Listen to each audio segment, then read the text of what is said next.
Sejam muito bem-vindos a mais um episódio do nosso Gol de Mapa. Sou o Jande, professor de Geografia e muito apaixonado por futebol. O episódio de hoje será um especial sobre análise da Copa do Mundo de 2026 e o grupo de hoje é o nosso grupo C: Brasil, Marrocos, Haiti e Escócia. O Brasil chega após um ciclo muito conturbado, principalmente pela espera por Carlo Ancelotti. Nesse período de espera, que foi desperdiçado, principalmente porque não tinha um objetivo claro ou um preparo correto para chegar até a Copa, nós tivemos algumas renovações de alguns jogadores, né? Alguns nomes permaneceram também, e duas posições preocupam mais: o gol e as laterais. O Alisson vem de lesão e pode estar sem ritmo, e nenhum lateral se firmou completamente, talvez o Wesley, que se machucou agora recentemente, onde muitas vezes é uma posição muito criticada. A formação com quatro atacantes muitas vezes deixa o time com o meio muito espaçado, sobrecarregando os volantes. Então não seria uma surpresa a saída de um atacante para a adição de mais um meia, mudando para um 4-3-3.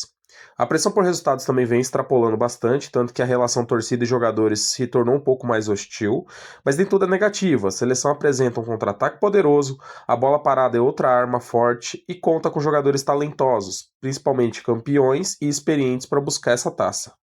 O time base do Brasil, escalado pelo italiano Carlo Ancelotti, começa com o goleiro Alisson, do Liverpool da Inglaterra, que é um goleiro seguro, mas vem sendo criticado pelas duas últimas Copas. Ele pode estar sem ritmo também por conta da lesão que ele sofreu recentemente, então ele acaba se tornando um ponto de dúvida e nós temos opções como o Ederson para ser o titular. A dupla de zaga é consolidada e inquestionável. No caso, é o Marquinhos do PSG da França e o Gabriel Magalhães do Arsenal da Inglaterra. Agora chegamos nas laterais, que provavelmente são as posições que mais preocupam, né? A lateral direito, o Danilo do Flamengo provavelmente será o titular.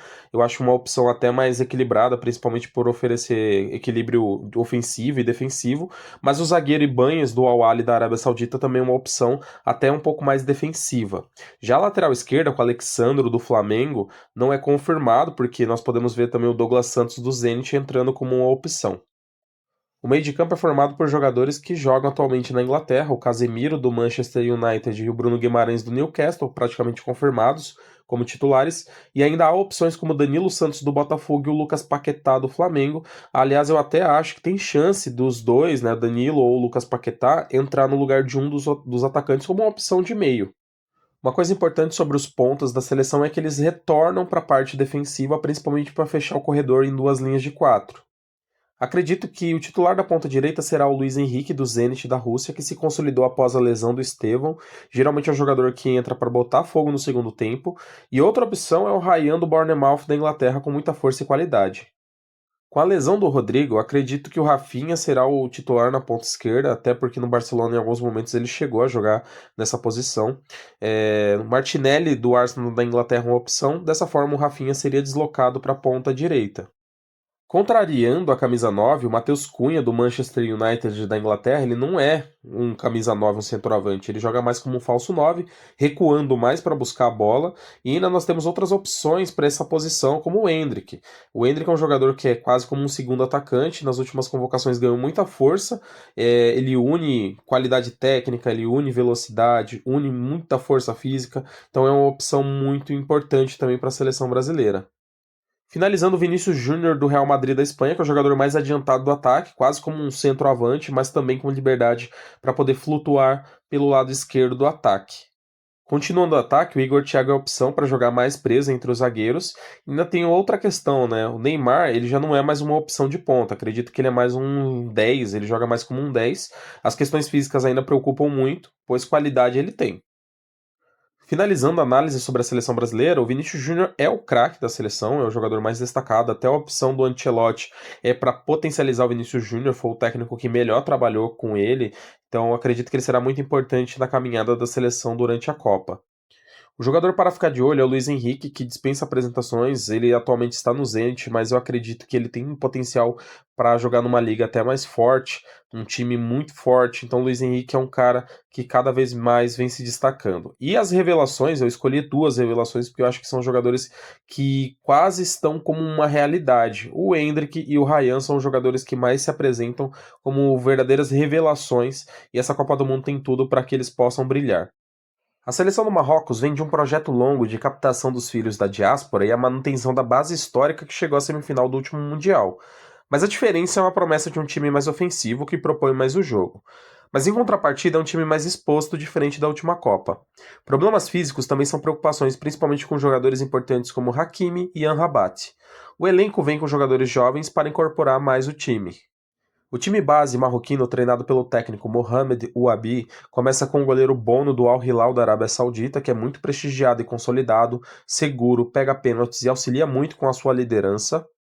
A linha de zaga começa com Diop do Fulham da Inglaterra, recém-convocado, que vem como mais uma boa opção de uma zaga que sofre muito com problemas físicos. A Guedes do Olympique de Marseille, zagueiro canhoto, que tem como opção o Riad do Crystal Palace. Lateral direita nós temos o Hakimi do PSG da França, que acabou de ser bicampeão da Champions, importante em todas as fases de jogo. Mazraoui do Manchester United da Inglaterra, outro bom lateral marroquino, destro que joga pela esquerda, e tem opções ainda do lateral canhoto Salah Eddine do PSV da Holanda. O meio de campo começa com Amrabat do Betis da Espanha, que fez uma Copa passada dos sonhos, não se firmou em alguns clubes, mas ainda é uma presença importante na seleção. El Ainaoui da Roma da Itália, que tem uma opção ainda do Boadi do Lille da França, que é um jovem muito promissor. Continuando no meio de campo, nós temos o Unai do Girona da Espanha, que é mais uma boa surpresa da última Copa. Outra opção é o El Canuz do Stuttgart da Alemanha. O Brahim Dias do Real Madrid da Espanha, que é a melhor aquisição da seleção com os filhos da diáspora. Na final da Copa Africana de Nações ele perdeu um pênalti ao tentar uma cavadinha, que acabou deixando o clima muito ruim para ele. A Copa foi decidida nos tribunais, então eu não vou comentar muito sobre. E não seria um ponta, ele joga mais tentando centralizar. Agora sim, um ponta rápido, muito importante na criação de jogadas, o Ezal Zoli do Betis da Espanha, que tem como opção o Talbi do Sunderland da Inglaterra. O ataque vai depender muito da necessidade do jogo. Rahimi do Al Ain do Emirados Árabes Unidos é uma opção que flutua mais no ataque. Se você quer uma opção que fique mais plantada entre os zagueiros, El Kaabi do Olympiacos da Grécia é a melhor opção. Se você quer um jogador que possa fazer posições como falso 9 ou no meio e ataque, Saibari do PSV da Holanda é a opção. Finalizando a nossa análise sobre a seleção marroquina, o craque é o Hakimi, um jogador muito importante na fase defensiva, um lateral muito equilibrado. Quando chega na fase ofensiva vai ajudar bastante na criação de jogadas, então ele é o verdadeiro craque dessa seleção. O jogador para ficar de olho é o Brahim Dias, do Real Madrid, que vai precisar se provar um pouco mais na seleção, principalmente a final da Copa Africana de Nações, o que acabou de uma forma um tanto quanto desconfortável, e é um grande destaque ofensivo dessa seleção. A revelação fica por conta do Boadi, do Lille da França, que é muito jovem, muito promissor e será nome constante na seleção marroquina nos próximos anos. A seleção do Haiti volta à Copa após 52 anos e vem aproveitando muitos jogadores que descendem de haitianos. Tem um time rápido nos contra-ataques que acaba exigindo capacidade física para manter o ritmo de jogo. Se apresenta como uma seleção que busca superar seleções mais fortes e consolidadas, e a formação pode variar para um ou dois atacantes e até mesmo formar uma linha de 5 dependendo do jogo. O time base da seleção do Haiti do técnico Sébastien Mignet começa com o experiente capitão Johnny Placide do Bastia da França. Principalmente para quem assiste Libertadores da América, vai lembrar do zagueiro Ricardo Adé, da LDU do Equador, um zagueiro experiente, muito rápido e muito importante como um pilar defensivo dessa seleção. O zagueiro pela esquerda é o Duverne, do Ghent da Bélgica, e outro zagueiro que aparece como opção é o Delcroix, do Lugano da Suíça. Mas é provável que em alguns momentos possa jogar os três zagueiros, o Adé, o Duverne e o Delcroix.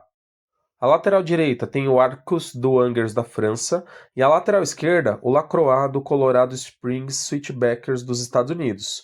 Outra opção para a lateral é o Experience do Nancy da França.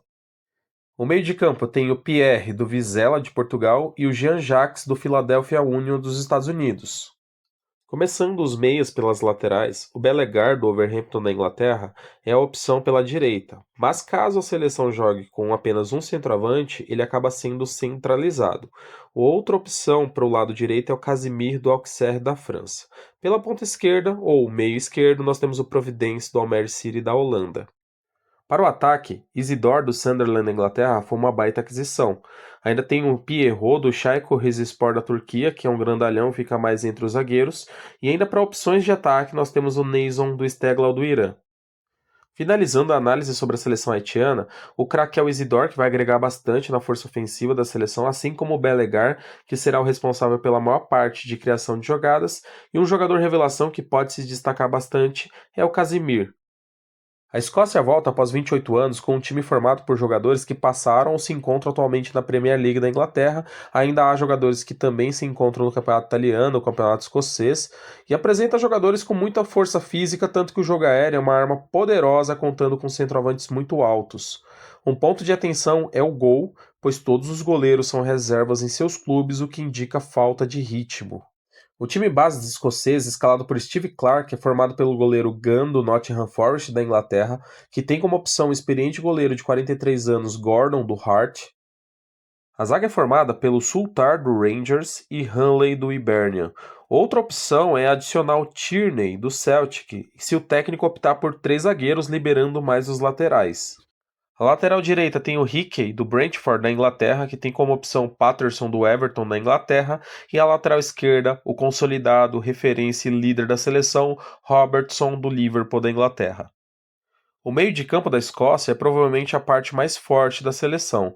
Com a lesão do Billy Gilmour, McLean do Norwich da Inglaterra acaba ganhando a vaga e ao seu lado jogará o Ferguson do Bolonha da Itália, que tem opções ainda como o Christie do Bournemouth da Inglaterra.